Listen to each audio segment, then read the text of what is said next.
Okay, today we're going to be talking about some parenting issues, and this actually is number 4 in our series. No, but you know what? I don't think he can move it because I can't. It's our.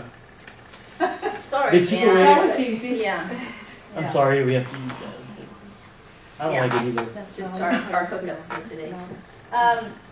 We do have one more parenting training after this, and that's going to be looking at parenting a child with a medical condition or disability, and also the challenges for single parents, and that'll be the last one, which I gave you the date last time. It's in May. I don't remember it offhand. So right now we're going to be talking about number 4 training in the parenting series. And again, there's 2 tracks. There's one that's emphasizing parenting issues, and the other one's mental health, not substance abuse, sorry about that, child abuse and prevention.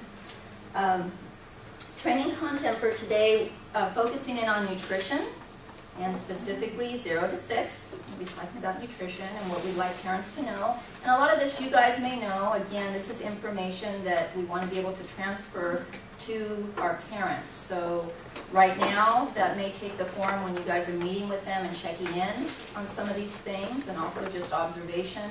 At some point in time, it actually may be more formal types of support groups or parenting training or whatnot. So that actually hasn't been decided as of yet, but it may roll into that at some point.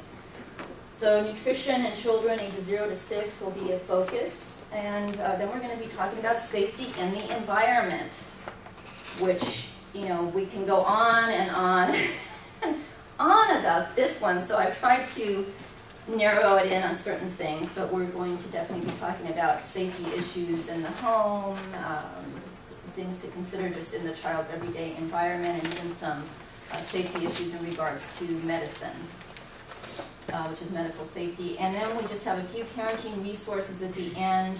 I think probably in our next training, maybe we'll have some more. And that's something I think Linda had mentioned it last time about bringing together the resources for different counties. And I don't know if that would be something for the program as a whole that we could do. Do you think that's a good idea? Do you think that's something that's already available and maybe we just don't know about it? You guys have any thoughts about that? Do you feel like most of the time when you need a resource you can get it? Like it's pretty convenient and handy, or is there some other method we can have?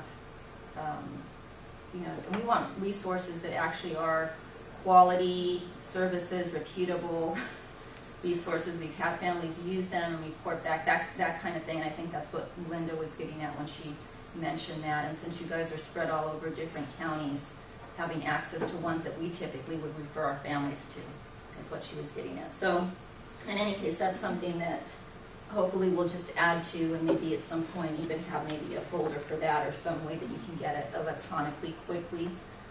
What I want to start with, if you have a piece of paper handy, just a short well,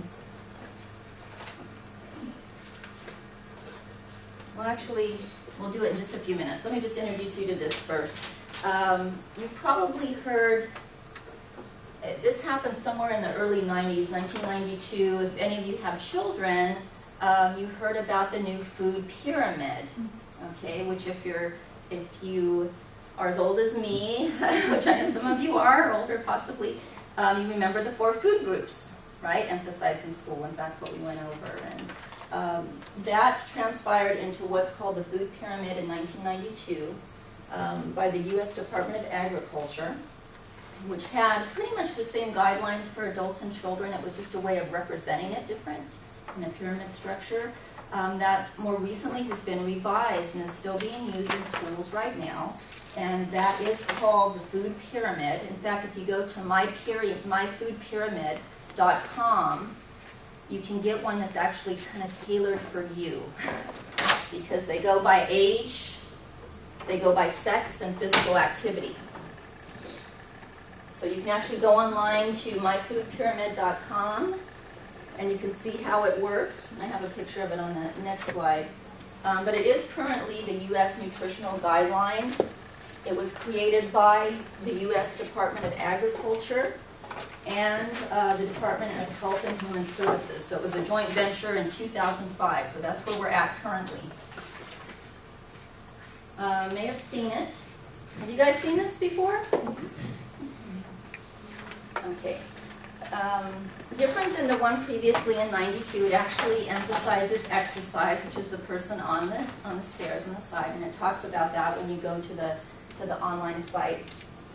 It includes daily intake servings for grains, which I don't know how well you can see this, but grains is in the orange, vegetables, fruits, milk, and meat. So it still has your standard categories. It does include oils, okay, because there are, I don't want to tell you this, will be a quiz question. I'll tell you it afterwards, but some things about that you may need in your diet. So I just want you to know that this is currently what is being used, okay, as marketing for nutritional guide.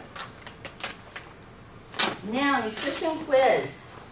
So if you could take out a paper.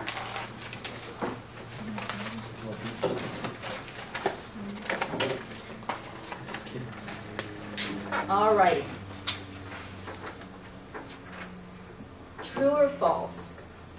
Kids need red meat to prevent anemia. True or false? Kids need red meat to prevent anemia.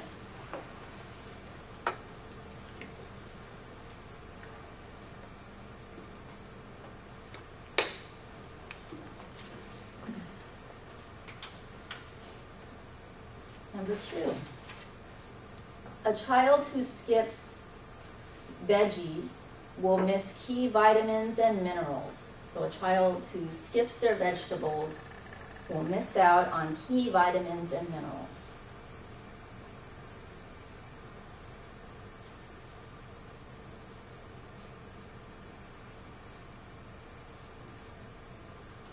Number 3, to prevent obesity, you need to limit fat intake early on. How much fat intake? That's a good question. We're going to talk about that. But just in general, if you were asked that, and especially early on. So we're saying under 2.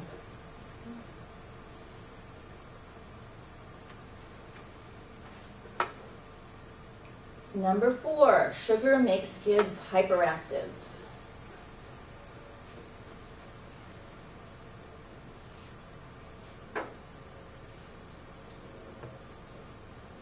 Number 5, let me rephrase this one.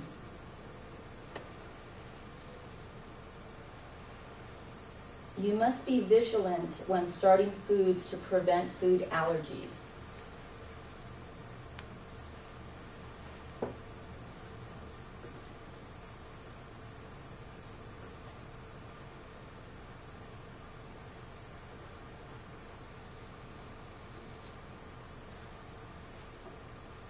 Number 6, milk is necessary for strong bones.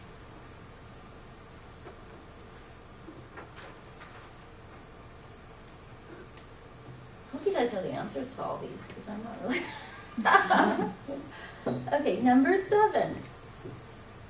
When a child is sick, it's best to feed a cold and starve a fever. Feed a cold and starve a fever.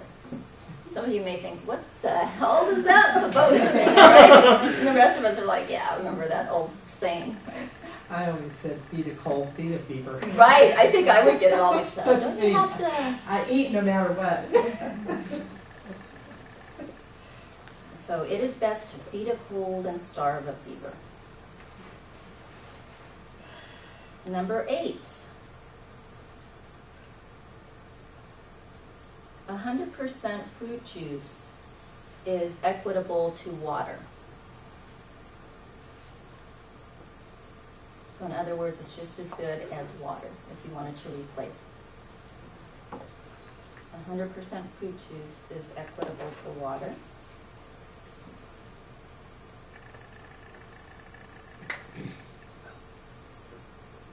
And number 9,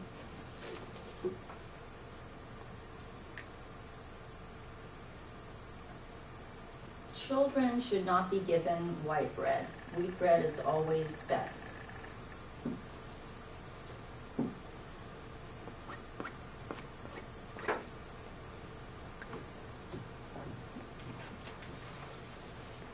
Okay. Alrighty, so let's talk about these. So number 1, kids need red meat to prevent anemia. True. False. False. That's okay. I mean, that's for the discussion. Actually, no, they don't need red meat. There's other sources, and there are some children that are iron deficient. It's not a real high percentage. I think for children under 2, it's about maybe 9% that are iron deficient, so then you want to make sure that there's other sources. Red meat, though, is a good source, but it doesn't mean that they need it, so it's kind of in the question. It is a good source of iron, and if that's something that's part of your diet, you know, it's not, we're saying that you don't have to not give them red meat. However, what can you think of that may have some high, maybe high sources of iron? Always heard spinach. Spinach. So dark green, leafy vegetables, Beans. beans, yeah, lentils, beans, different types of beans, peas, dried beans. Also what I had actually last night for dinner, I didn't make anything else. Cream of wheat is high in iron. Do you know that? Really? Yeah. I But remember it's- having that when I was expecting. I was always having cream of wheat. It's Throw not- raisins in there too. I didn't know, of course, at the time. I just liked it. I liked it. Raisins with chef. It doesn't show it in the pyramid though, because I looked at it and it actually shows it in the wheat section. Yeah, but Isn't it's that interesting? but it is high in iron. Oh, Yeah.